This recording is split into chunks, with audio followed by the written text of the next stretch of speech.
Ассаламу алейкум, Металл КЗ каналын тәркілушілер және қонақтар.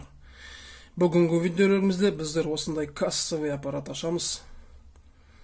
Құрамында қандай асыл түсті металдар бар, соны бәріміз қызықтап көреміз. Қазір мен кішкене арт жағында шуруптар бар екен. Шуруптар емес, мына жерден крышка ашылып. Крышканы аштық. Мұнда не бар екен? Қағаздар бар екен. Солай мен тұр екен ғой мына қағаздар.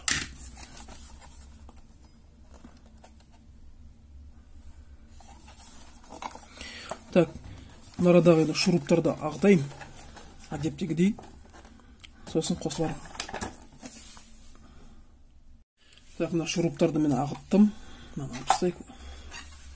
Айтпақшы, ұмытып баратырмын.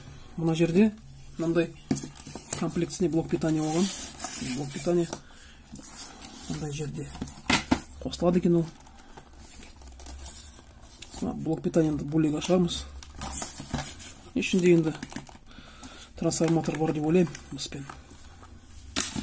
Мынаны бүйтіп мен ашқан кезде мен уже қуанып қалдым. Мінекей. Ішінде осындай платалар бар екен.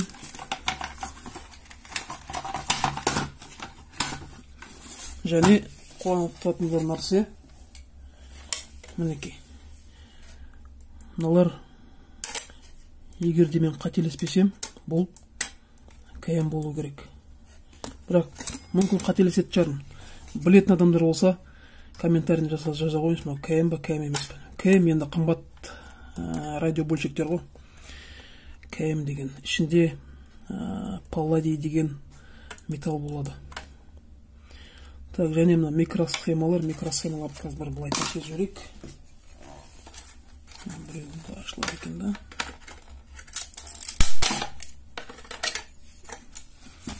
Тек біреуін қазір қызық үшін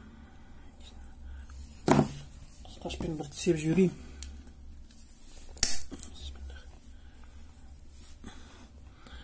Так, құрамында алтын көрінбейді екен. Қызарып тұр, мыс болып. Мынаның ішінде де мыс болып тұр, міне. Қызарып тұр, ағарып тұр, қызарып тұр, бірақ сарғайып тұрған жоқ. Сарғайып тұрса, жақсы бар еді. Сарғайып тұрса, ол енді алтын жалатқан бөлшектері де о. Жоқ, көрінбейді. Қызарып тұр, міне. Ол ішінде мыс. Және мұны негізінде российский болғанмен, бірақ детальдінде міне көріңіз ғой. Шетел әріптермен жазып тұр. Это прайзы міне осындай. Миника деген кассовый аппарат. 2000 жылда шыққан.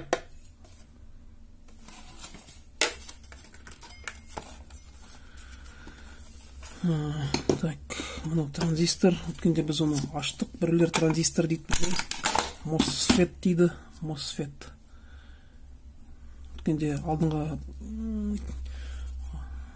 Өткенде бір видео шығарып едім, қалай шығаратын мысты. Мыс табу жолдары деген видео.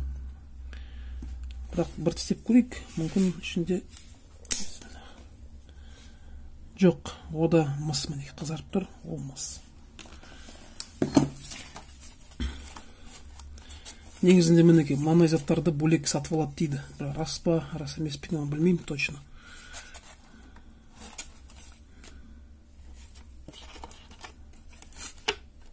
Мынаны бір тістеп көрейік. Ішінде құрамында қандай металл бар екен көрейік. Ода шетелдік екен. Сонда да көрейік бір рет. Бір тістеп көрейік.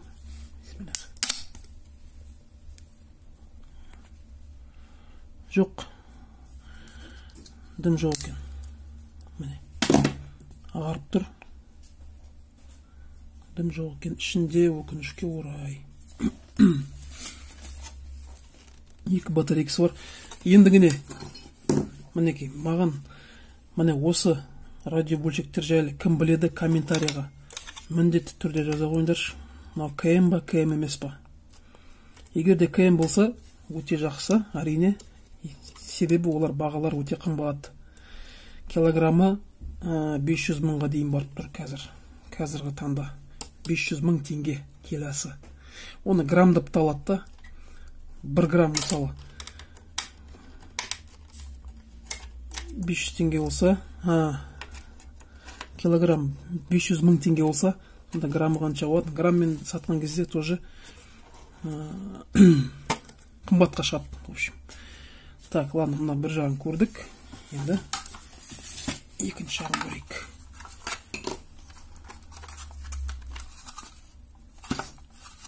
Қазір мынаны мен ағытып алайын. Міне мыналар ашылды. Мына екінші жағы. Ішінде мынандай шықты. Мына кнопка басатындар ғой. Міне кнопка. Мына прокладкасы. Ішіндегі мінекей мынандай платасы бар екен.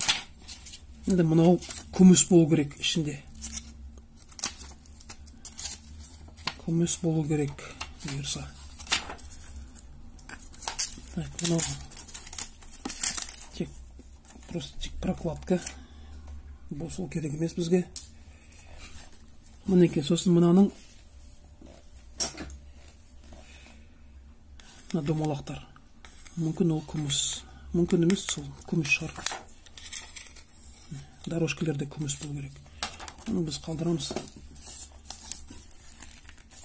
Ал мынау бізге керек емес, шлейф.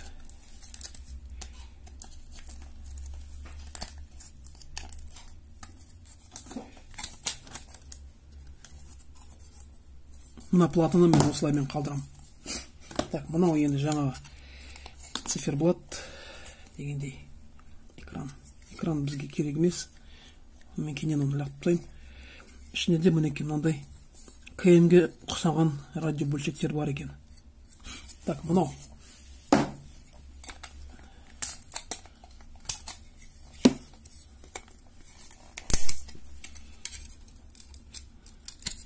Жоқ, дым көрінбейді екен. Дым көрінбейді екен ішінде. Сонымен біздер мынаны аштық солаймен. Так, мынау енді бізде мусорға кетеді. Мусор, мынау шлейф. Жинап отқан мыстарыма кетеді. Ертең мен оны өртейін бұйырса. Мынау мусор. Мына ішіндегі мына бөлшектерді аламын, қызылдарды. Мынандай бар екен ғой.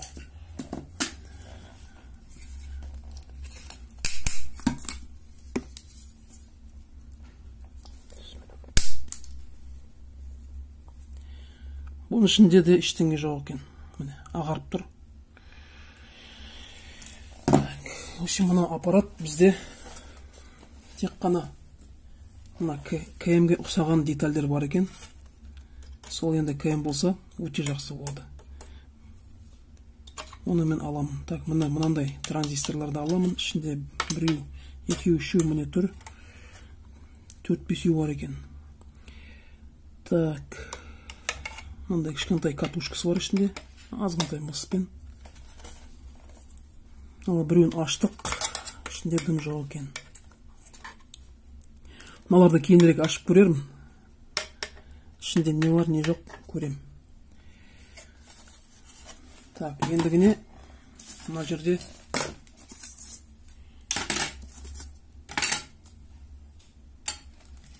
ондай блок питаниясы бар. Блок питанияны қызық үшін ашайын. Ашпауынан кейін қайтып қосыламын. Так, мынаны трансформаторды аштым. Ішінде шам толы екен. Мынандай мына құйрықты кесіп тастайыншы. Құйрық бізге керек емес, мен айтпаймын.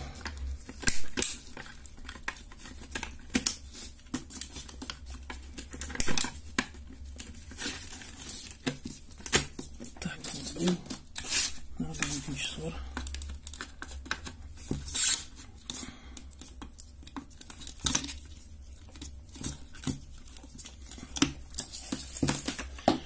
құйрықтарды алып тастадық. Ендігіне трансформатор болу тиік. Мынандай азғантай мыс бар екен ішінде. Тағы да бір катушкасы бар мына жерде. Және мынаның ішінде мінекей күміс болу керек. Мына бір КМ-ге похож бір радиобөлшек бар. Мынау алюмин. Болды, басқа дым жоқ екен.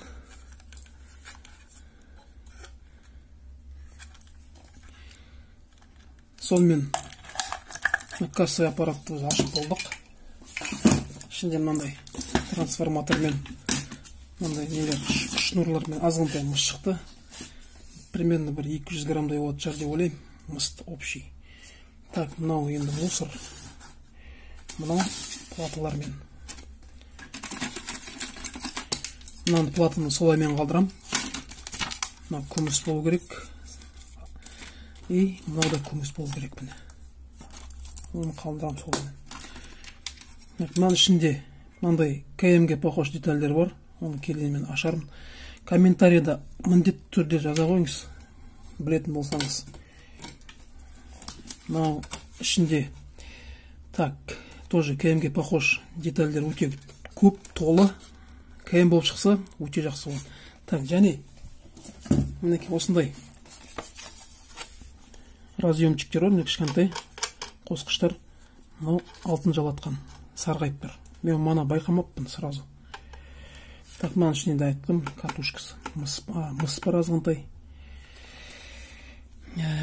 Мынанда негізінде бөлек сатып алады дейді ғой. Рас па, рас емес па білмеймін. Анық. Мінекей 2000 жылда шыққан касса аппарат Миника деген.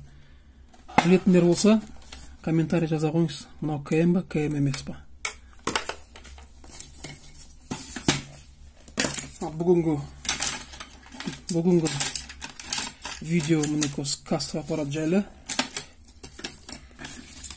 Содан шыққан асыл түсті металдар пока мыс. И мүмкін мыналар палладий болып шығатын шығар.